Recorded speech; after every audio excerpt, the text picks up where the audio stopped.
बिस्मिल्लाहिर्रहमानिर्रहीम, अस्सलाम वालेकुम। Welcome to Harvard academy. Harvard academy मुख्तलिफ़ CSS, PMS और वन पेपर कोर्सेज़ जो हमारी वेबसाइट www.harvardacademy.com पे अवेलेबल हैं। आप उनमें एडमिशन ले सकते हैं, आप उनकी तैयारी के लिए ज्वाइन कर सकते हैं। आज का जो हमारा सेशन है ये इंस्पेक्टर इनलैंड रेवेन्यू के इंटरव्यू के हवाले से, और वो भी ऑलरेडी हमारी जो रेगुलर बैच है वो स्टार्ट हो चुका है। तो अभी का हमारा जो सेशन जिस पे हमने आज डिस्कस करने जा रहे हैं वो है इनकम टैक्स ऑर्डिनेंस 2001 में से जो इम्पॉर्टेंट क्वेश्चंस इंटरव्यू पैनल आपसे पूछ सकता है, जो आपको इनकम टैक्स या आपको प्रोफेशनल पार्ट में एक्सपर्टीज़ होनी चाहिए। ये इस कोर्स से आपकी एक्सपर्टीज़ हो सकती है। तो क्वेश्चन को आपसे कहीं से भी पूछा जा सकता है। जनरल पार्ट भी हम कवर कर रहे हैं और साथ में प्रोफेशनल पार्ट भी, ताकि हम इसको प्रॉपरली अच्छे तरीके से तैयार कर सकें। चूँकि कंपटीशन आप लोगों का टफ़ है, तो कोई भी आपका एरिया मिसिंग ना हो, एक एक नंबर आपके लिए इम्पॉर्टेंट होगा। जो मुमकिन तौर पर क्वेश्चन आपसे पैनल पूछ सकता है, what is the role of tax treaties in international taxation for Pakistan. कि पाकिस्तान के हवाले से अगर बात की जाए या किसी और कंट्री के हवाले से बात की जाए, तो ये कॉमन क्वेश्चन एक है कि इंटरनेशनल टैक्स ट्रीटीज़ की इंपॉर्टेंस क्या है। तो बेसिकली यहाँ पे पाकिस्तान और पाकिस्तान का लेन देन जिन भी कंट्रीज़ के साथ होगा, उनके साथ वो कंट्री मुआहदे करते हैं, एग्रीमेंट करते हैं कि देखें जी, जो आपके शहरी हमारे मुल्क में आके बिज़नेस कर रहे हैं वो डेफ़िनेटली यहाँ से इनकम उनकी है, सोर्स ऑफ इनकम पाकिस्तान होगा। और इसी तरह से जो पाकिस्तानी एक्सपोर्टर हैं वो यहाँ से उनकी जो है इनकम फ्रॉम बिज़नेस होती है। तो ऐसा मैकेनिज़्म बनाया जाए कि जो रेजिडेंट पाकिस्तान के हैं वो यहाँ से इनकम जो अर्न कर रहे हैं उसके ऊपर टैक्सेशन कितनी होनी चाहिए, इसी तरह से जो यहाँ के रेजिडेंट हैं उनके ऊपर टैक्सेशन कितनी होगी। तो स्पेसिफाइड किसी कंट्री के साथ नहीं होता कि ये ही टर्म्स हैं या फिर ये इंटरनेशनल एक कन्वेंशन है तो इसके मुताबिक ही आपने चीज़ों को लेके चलना है। हर कंट्री के साथ अलग से मुआहदे हो सकते हैं। ये टैक्स ट्रीटी जो है ये आपके इनकम टैक्स रूल्स को भी ओवरराइड कर जाता है, यानी कि जो आपकी टैक्स ट्रीटी है उसका आपने पहले ख्याल रखना होता है।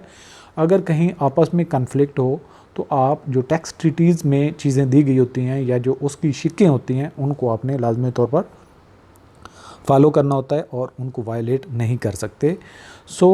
ये पर्पज़ इसका होता है कि आप जिन इंडिविजुअल्स को टैक्स लगा रहे हैं, टैक्स उनसे चार्ज कर रहे हैं, तो किसी जगह पे डबल टैक्सेशन ना हो, कि पाकिस्तान में भी उस इनकम पर टैक्स है और जो उनकी फॉरेन कंट्री जहाँ से वो इनकम सोर्स है उनका मेन, तो वहाँ पे भी टैक्स हो।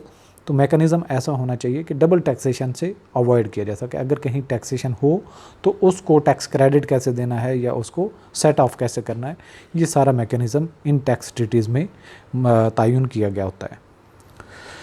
Tax treaties as defined under the Income Tax Ordinance 2001 play a pivotal role in international taxation for Pakistan. These treaties help mitigate double taxation by specifying rules for the allocation of taxing rights between countries, thus promoting cross-border trade and investment. Additionally, tax treaties foster transparency and cooperation in tax matters, contributing to a more predictable and favorable environment for businesses and individuals engaged in international transaction in Pakistan. ये सहूलत हो जाती है जितने भी आपके business करने वाले लोग होते हैं, वो कंपनी हो, वो एसोसिएशन ऑफ पर्सन हो, वो इंडिविजुअल हो, तो ये टैक्स ट्रीटीज़ उनके लिए सहूलत बन जाते हैं और उनके लिए बिज़नेस करना आसान हो जाता है। होप कि अब आपको टैक्स ट्रीटी के हवाले से, और ये जो इम्पॉर्टेंट पॉइंट है कि इसकी स्टेटस क्या है, तो इसका स्टेटस जितने भी एक कंट्री के रूल्स होते हैं उनसे ज़्यादा होता है, बेहतर होता है, यानी कि ये सुपरसीड करता है बाकी चीज़ों को। आपने स्किप करते हुए, यानी कि अगर कोई चीज़ टैक्स ट्रीटी में भी डिफाइंड है और रूल्स कुछ और कहते हैं, तो रूल्स को आपने सेट असाइड कर देना है और टैक्स ट्रीटी को आपने लेके चलना है। अगले पेज पे चलते हैं। यहाँ पे थोड़ा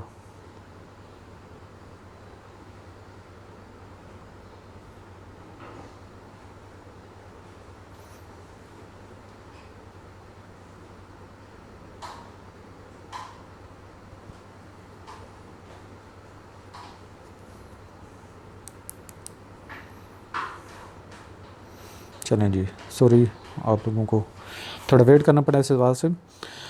how does the tax system promote investment in research and development? How does the tax system promote investments in research and development?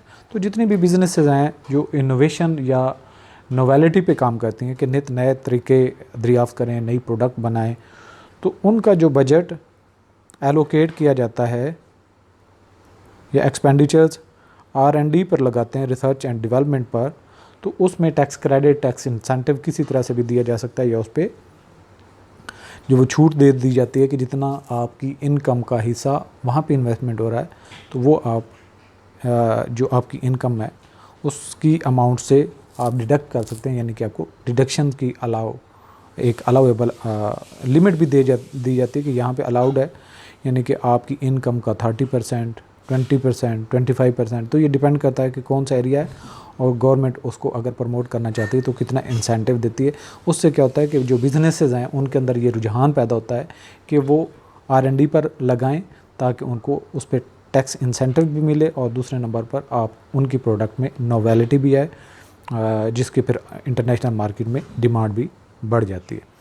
The income tax ordinance 2001 incentivizes investments in research and development by offering tax credits and deductions for eligible R&D expenditures, यानी कि वो expenditure भी as per rules होने चाहिए, procedure जो government ने define किया उसके मुताबिक हो, तभी आप उसके ऊपर डिडक्शन या टैक्स क्रेडिट आपको मिल सकता है। These incentives reduce the tax burden on the businesses engage in innovative activities, यानी कि जो नए जिद्दत पसंद एक्टिविटीज़ में एंगेज होते हैं उनको इस पे टैक्स लायबिलिटी उनकी कम हो जाती है। तो इससे क्या उनको एक मोटिवेशन मिलती है, encouraging them to allocate resources toward research and development initiatives, this in turn foster innovation, और इससे फ़ायदा ये होता है कि मुल्क के अंदर इनोवेशन होती है, टेक्नोलॉजिकल एडवांसमेंट होती है, और इकोनॉमिक ग्रोथ भी पॉसिबल हो सकती है। तो इन एरियाज़ को प्रमोट करने के लिए ही गवर्नमेंट टैक्स इंसेंटिव देती है। नेक्स्ट जो मुमकिन तौर पर आपसे सवाल पूछा जा सकता है, how does the tax system promote investment in research and development? तो ये ऑलरेडी हमने इस पे बात कर चुके हैं, डुप्लीकेशन शायद हो गई है। और नेक्स्ट हमारा क्वेश्चन है, how is tax on foreign royalties and licensing fees determined? अब इसकी दो वजह हो सकती हैं, दो तरीक़ेकार हो सकते हैं कि पाकिस्तान में कोई रॉयल्टी है किसी इंडिविजुअल के पास। रॉयल्टी का तो मतलब पता है जो ज़खायर इस्तेमाल किए जाते हैं, या फ़र्ज़ किया आपकी बुक है वो पब्लिश करते हैं फॉरनर, तो उसके ऊपर जो फ़ीस वगैरह आपको मिलती है। इसी तरह से कोई आपने कोई सॉफ्टवेयर बनाया है उसके ऊपर रॉयल्टी है, या उसके ऊपर आप लाइसेंस देते हैं किसी और को तो उसकी फ़ीस मिलती है। तो यहाँ से जो फॉरेन यूज़र्स हैं वो भेजते हैं पैसा, जिसको हम रेमिटेंसेस भी कहते हैं। सो ये जो आपकी इनकम होती है जो फॉरेन सोर्स से, तो इसको हम क्या कहते हैं, रॉयल्टीज़ और लाइसेंसिंग फ़ीस। तो ये रजिस्टर्ड कंपनीज़ होती हैं जो रॉयल्टीज़ और लाइसेंसिंग फ़ीस वगैरह चार्ज कर सकती हैं। तो जो भी उनकी ट्रांजैक्शन होती है उसका कुछ हिस्सा वो विद हेल्ड कर लिया जाता है, और बाकी उसकी रिटर्न के बेसिस पे वो पे करता है।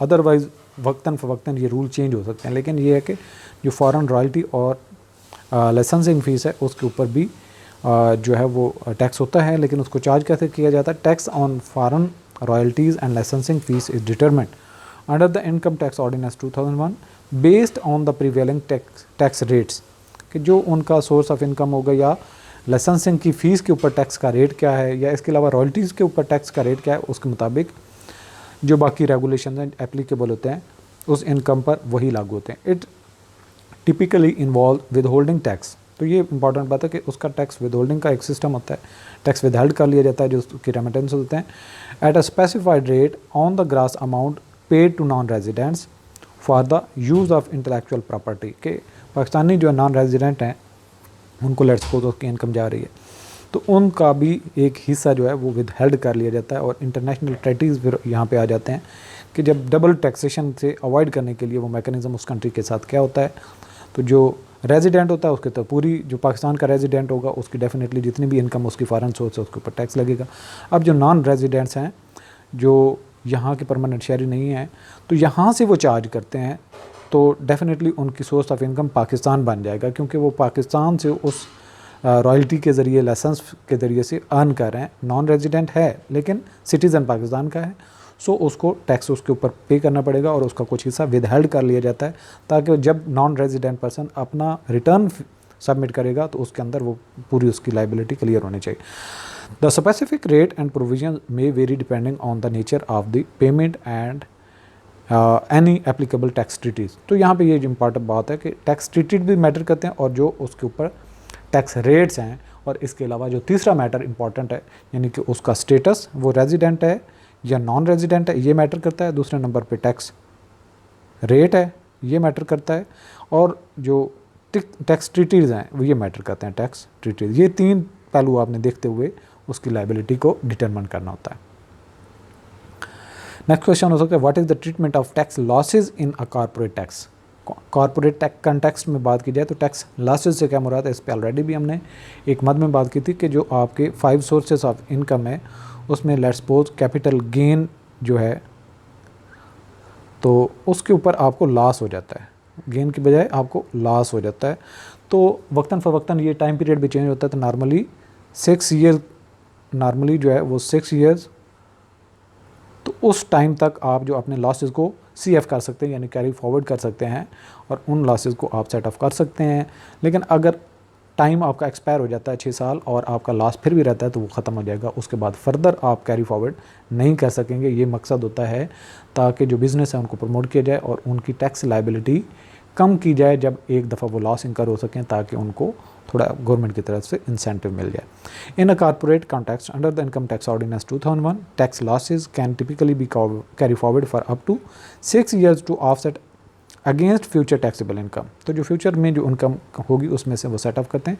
This provision allows companies to reduce their tax liability in subsequent year, यानी कि आने वाले टाइम में उनकी टैक्स लाइबिलिटी कम हो जाती है। Providing a measure of relief, इसका मकसद क्या है, रिलीफ देना in case of financial losses के अगर किसी को कोई लॉस होता है। स्पेसिफिक कंडीशंस एंड लिमिटेशन में अप्लाई, यानी कि आपका अगर कैपिटल के हेड में से लॉस है तो सिर्फ आप सेट ऑफ भी कैपिटल के गेन में से ही कर सकते हैं, तो ये एक शर्त हो जाती है। इसके अलावा मज़ीद भी कंडीशन रेगुलेशन में लगाई जा सकती हैं। सो आज का सेशन यहाँ पे क्लोज़ करते हैं और आप रेगुलर सेशन ज्वाइन करने के लिए हार्वर्ड अकेडमी से कांटेक्ट कर सकते हैं। अल्लाह हाफ़िज़।